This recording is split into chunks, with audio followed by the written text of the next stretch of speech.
Ito nga pala yung naisip kong lutuin ngayon, 4 na pirasong itlog. Gagawa tayo ng garlic butter at kahit yung mga bata magugustuhan nila yung ganitong recipe. Nagpakulo na nga rin pala ako ng tubig, tsaka lang natin ilalagay itong mga itlog para hindi lang mabasag. Lulutuin lang natin to ng 10 minuto para siguradong lutong-luto. Pero kung gusto nyo ng malasado, pwede na yung 8 minutes.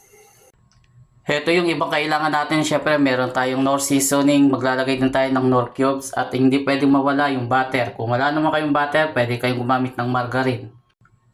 At syempre bawang. Maglalagay din tayo ng kaunting sibuyas. Tinanggal na rin natin yung balat ng itlog. Painitin lang natin saglit tong kawali. Aside nga pala dyan, gagamit din pala tayo ng mantika para hindi matuyo agad itong butter.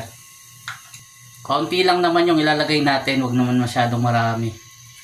Tapos imbis na butter yung ilagay, yung bawang muna, hunahin natin. Tutuin lang natin to hanggang sa medyo toasted yung pagkaprito niya. Mas masarap kasi kapag medyo toasted eh. Huwag naman yung masyadong toasted, baka mamaya pumait naman. Yung saktong-sakto lang yung pagka-toasted. Kapag nangangamoy na yung bawang, pwede nang isunod naman itong sibuyas. I-continue lang natin yung paghalo. Tapos ilagay na natin itong butter. Ayan. Sa sobrang init, agad nang natunaw. Ilagay na rin natin itong liquid seasoning. Tapos oyster sauce.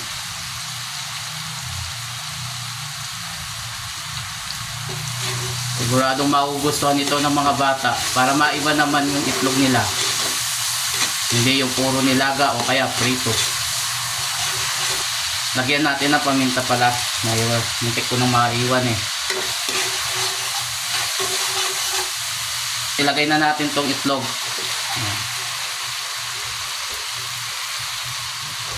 At saka maglagay tayo ng kaunting tubig.